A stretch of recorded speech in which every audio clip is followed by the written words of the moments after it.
So the other day, I decided, because I was looking for a new folding knife, to get a Kershaw. I've heard good things about Kershaw, so I decided to go for it myself. We'll start with the box. It's not technically an unboxing video because I've had it for, well, I got it on Saturday. Today's Monday. You do the math. So I've had it for a few days now. I haven't really used it a whole lot. I wanted to maintain the out of the box sharpness just because I like to see how sharp they are, and it's pretty damn good. But I'll get to that in a minute. So this is the box. It's, I don't suppose that's better. There we go. So that's the box, red and black. Got a thing, a barcode on the back. Price, nothing super exciting. It's made of cardboard, standard. I don't know if there are different types of cardboard. Nothing super exciting there. The contents of the box, they include, of course, the knife. This little pamphlet, which I tore in take one, trying to get it out, and it's just like different types of locks, warnings, some terminology, warranties, stuff like that. You know, fun stuff.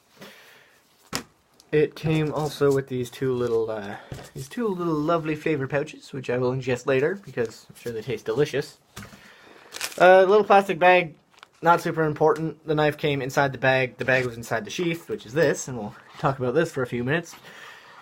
Very simple sheath. Knife just slides right in. It's got a hole in the top here, and there we go. It's got a little hole there, and a little hole in the bottom there. And I am not really sure what they're for. I guess if water gets in there, it'll just drain out. But you know, nylon, which is what this is made of, doesn't really hold water that great anyway.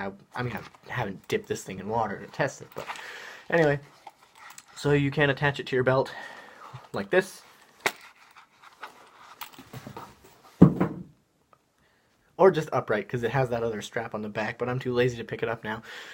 But that's pretty much all there is to say about it. The button's pretty strong, so you probably don't have to worry about the knife falling out, especially if it's upright instead of upside down. But even if it's upside down, it's got a pretty firm snap to it. So you don't really have to worry about it coming out of the whatever closet.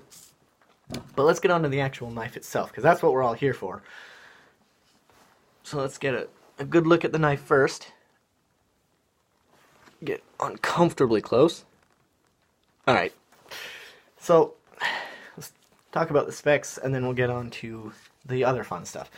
So the blade length is 3.6 inches long, or 9.2 centimeters if you still use centimeters. Actually, I guess it'd be if you still use inches and feet, because metric is kind of taking over.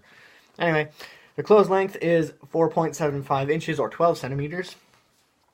So, just like this. And the overall length is 8.5 inches, or 21.6 centimeters. The weight is 5.3 ounces, which feels about the same as this other knife, this other Ruko that I did a review on already. I feel about the same in weight. I can't really tell. I know the handle scales for this one, you can see, well, it's got handle scales. This one's just got rubber inlays, which, you know, they feel pretty nice. And it's more metal in this one than that one, but this one's a little bit bigger. Anyway. So they're about the same weight. I haven't actually measured or weighed them to see which one's heavier. I don't know. I'll probably forget to do it.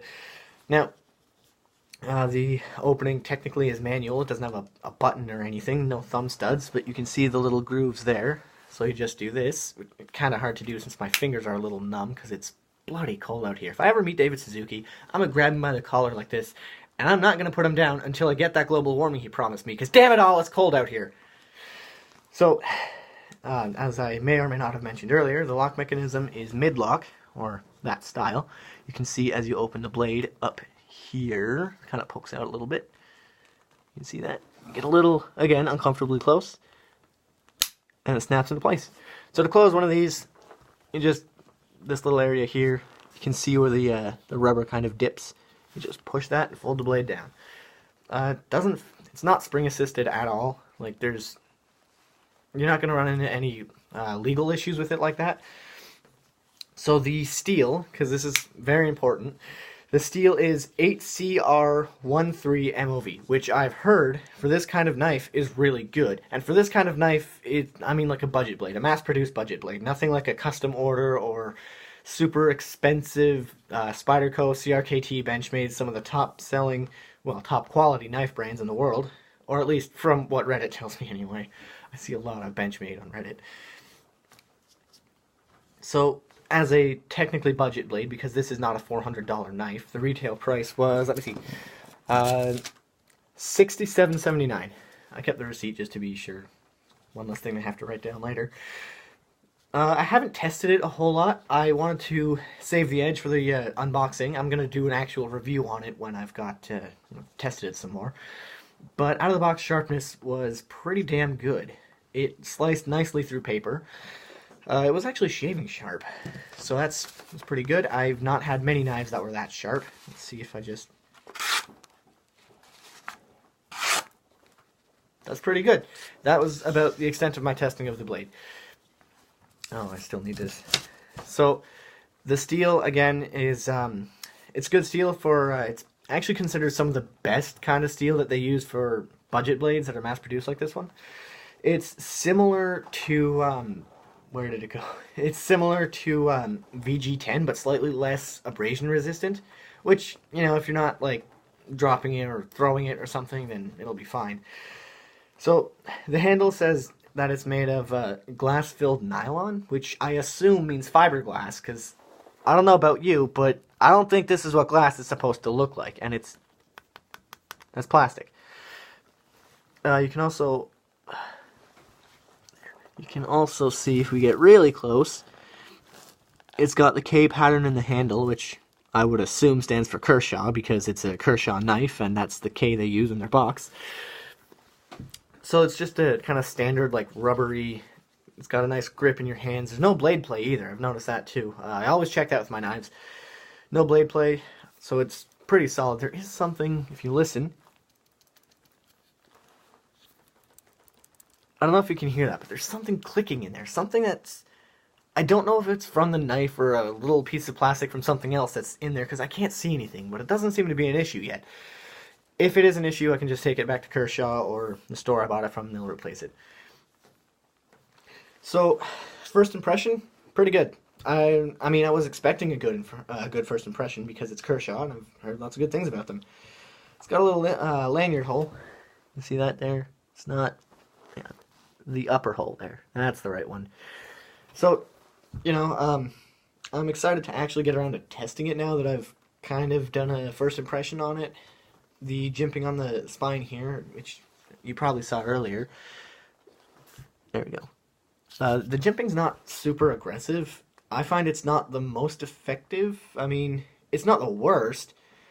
But when would you really need to hold this thing like this? I assume if you're carving wood again, which I'm going to do just to see how it holds up.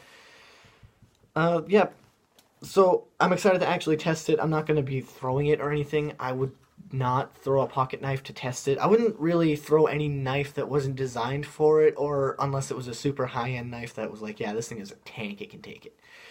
There was one knife I threw. It was like a $10 camping knife, multi-tool. It had a saw in the back with like rounded teeth so it couldn't cut through anything, and a bottle opener on the spine. It was not a good knife. I threw it and the handle exploded. It was not full-tang construction. Technically, this isn't either because it's a folding pocket knife. You can't exactly get full-tang pocket knives. Now, the last thing I want to mention before I keep rambling off is the blade centering, which is not important, but it bugs me when it's off. And if we take another look at this one, which, if you haven't seen my review on this one, you could check it out. The blade centering is a little bit off. You can see up here, the blade is a little bit closer to the handle scale than down here. But that's just because I believe, and this is why I don't carry coins in the same pocket that my knife is, coins can get wedged in there and push it one direction or another, and then it just kind of stays there. But with this one, there is virtually no space between the handle scales and, well, I call them handle scales. I'm not sure if that's technically what they're actually called. I would assume so. There's no space between there and the blade. There's a little bit at the tip there. So it's not perfect.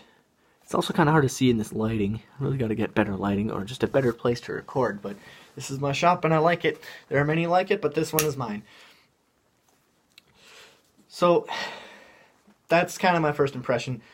I really like it. I think that this ricasso here will come in handy for making marshmallow sticks.